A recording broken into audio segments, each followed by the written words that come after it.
Hello and welcome back students. आज की class में हम लोग पढ़ने वाले हैं डेथ ऑफ अ पार्टनर, जिसके क्वेश्चंस आपको मिल जाएंगे कमेंट सेक्शन में। एक लिंक दी हुई है उसमें। तो क्वेश्चन नंबर 1 से स्टार्ट करेंगे हम लोग।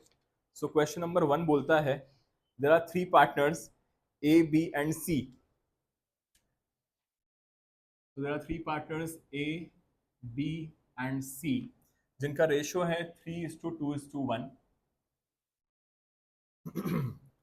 अब यहां बोला गया है कि A died on 31st of October 31st of October 2021। लिखा हुआ है हर capital as on 1st April 2021 was 24,000। देखिए इसमें करना अपने को ये है, we have to make A's capital account. So directly हम लोग आते हैं एज कैपिटल अकाउंट पे। सो एज कैपिटल अकाउंट, इसका फॉर्मेट होगा आपका जो हम लोग पार्टनर्स कैपिटल अकाउंट बनाते हैं, बस उसी का छोटा सा version. Particulars amount, particulars amount.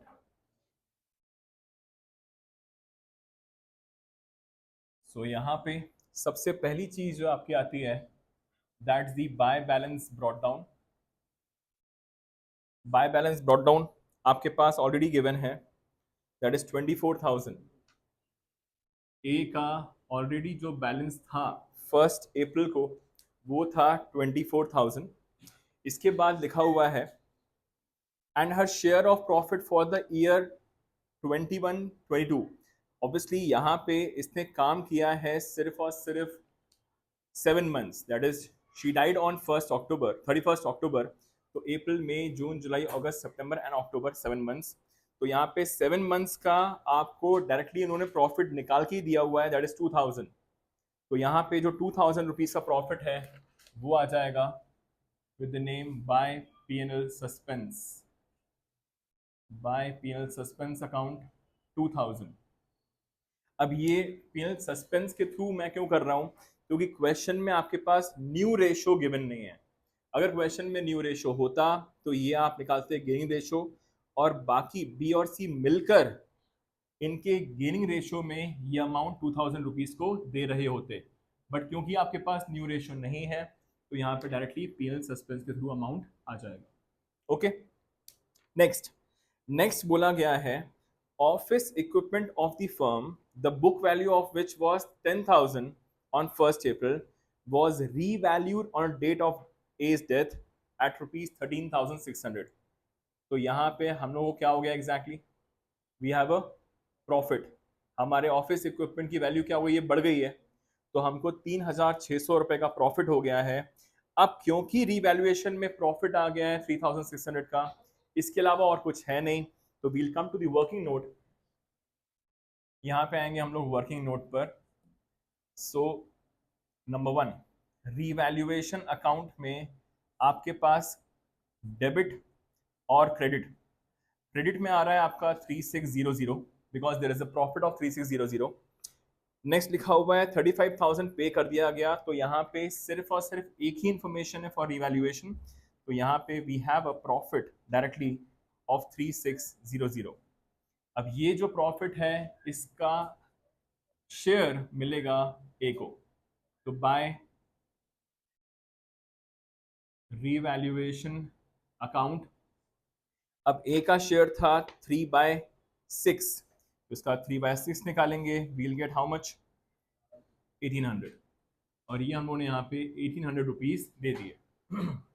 Next, अब बोला गया है second point, the amount of 35,000 due to as executors is in full settlement of the claim was transfer to her executors loan account. तो इसके लोन अकाउंट में हम लोग इसके एग्जीक्यूटर में कितना ट्रांसफर कर रहे हैं, तो we will write to as executors account. So यहाँ पे हम लोग पे कर रहे हैं 35,000 रुपीज। अब एक बात देखिएगा यहाँ पे ध्यान से, आपका अमाउंट बिल्कुल बराबर आना चाहिए था, बट यहाँ पे वी आर पेइंग मोर। आपका क्रेडिट साइड कम पड़ रहा है, डेबिट साइड ज्यादा आ रहा है, तो we are paying more as compare to the actual amount. तो जो डिफरेंस अमाउंट यहाँ पे है that will be known as the hidden goodwill, क्योंकि अगर आप ज्यादा अमाउंट पे करते हो तो ये होता है hidden goodwill for this death chapter. So goodwill आ जाएगा आपका 35,000 रुपीज पे कर दिए, बट पे करने चाहिए थे 24 प्लस 2 26 प्लस 1 27,800, 27,800। सो यहाँ पे आप 7,200 एक्स्ट्रा पे कर चुके। अब ये जो आपने एक्स्ट्रा पे किए हैं ये गुडविल बाकी बचे पार्टनर्स देते हैं उनके गेनिंग रेशियो में, क्योंकि यहाँ पे न्यू रेशियो गिवन नहीं है तो ओल्ड रेशियो गेनिंग रेशियो हो जाएगा। तो it will be by B's capital account and by C's capital account. यही 7,200 दे दिया जाएगा 2:1 के रेशियो में। That will give you how much? ये आ जाएगा आपका 2:1, 2 4। This will give you 4,800 and 2,400। ये हो गया आपका 35,000।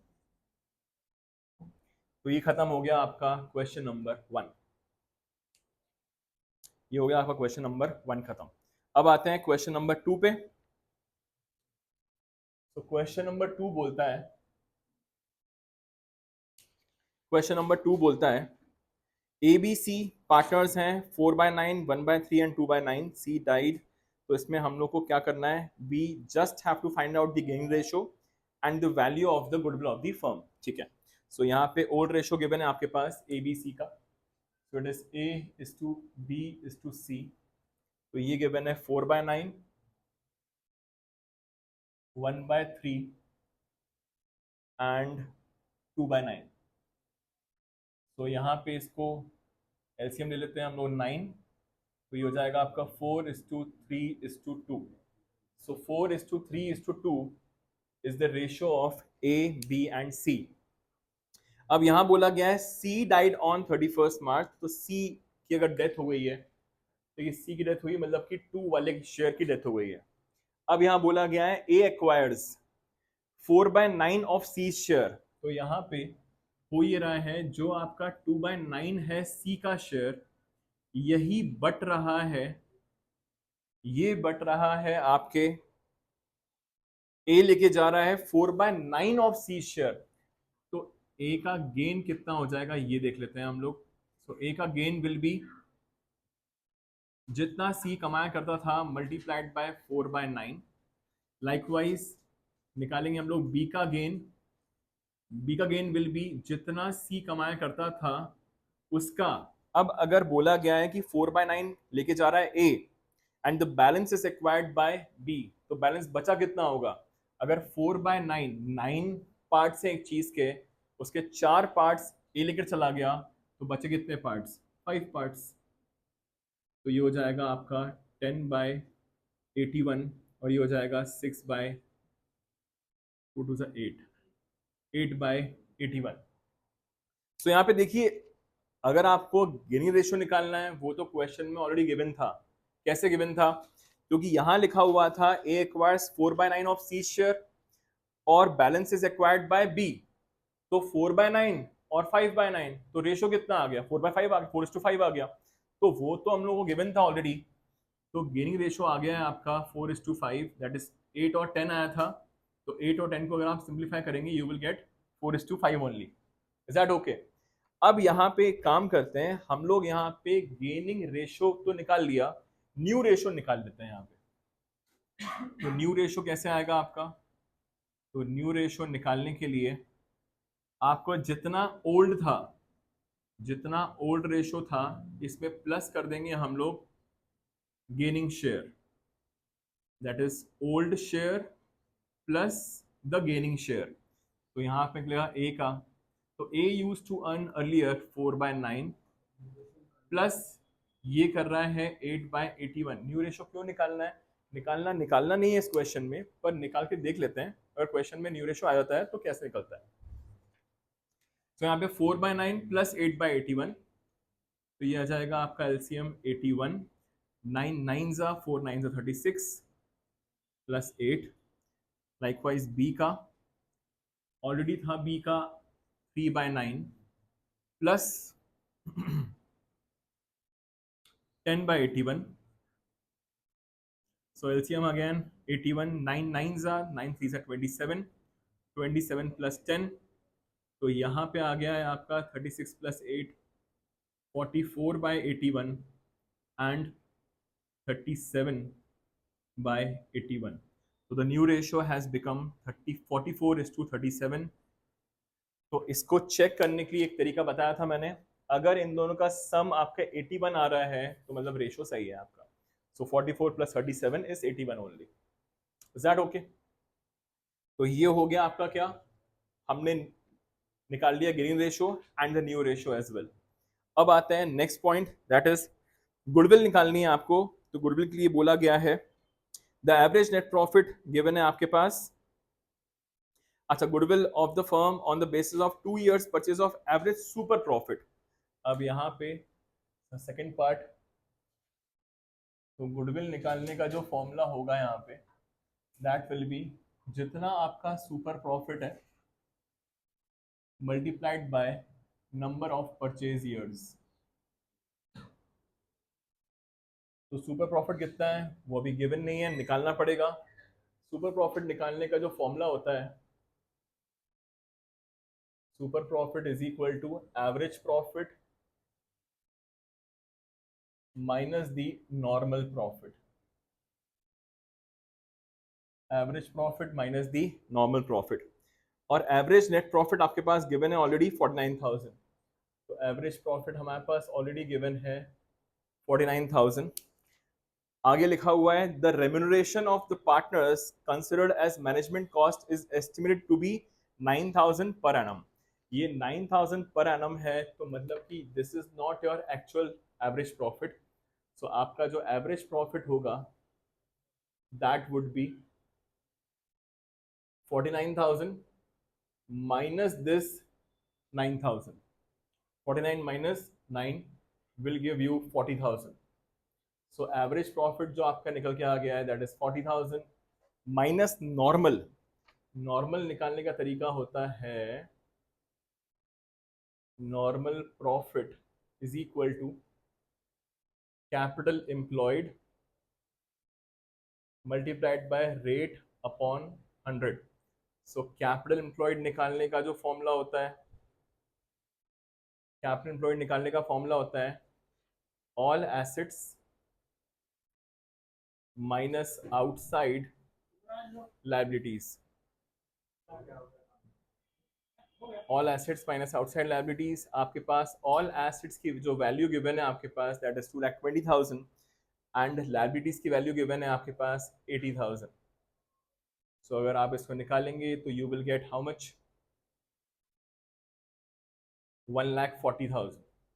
सो कैपिटल एम्प्लॉयड जो आपके पास गिवन है दैट इज 1,40,000. पानी नहीं चाय कॉफी नहीं, सिर्फ पानी. तो यहाँ पे 1,40,000 का कितना परसेंट, 15% निकालेंगे. तो ये आ जाएगा आपके पास 21,000. तो 21,000 यहाँ पे माइनस हो जाएगा आपका. तो we will get a super profit of 19,000.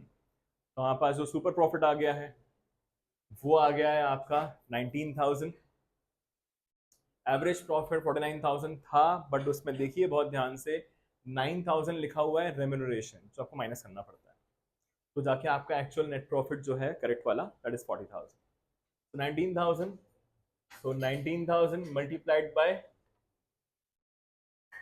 number of purchase years is 2. So आपके पास जो फर्म की गुडविल आ गई है that is 38,000. So फर्म की गुडविल आ गई है हमारे पास 38,000. तो ये खत्म हो गया आपका क्वेश्चन नंबर 2 भी. Is that okay?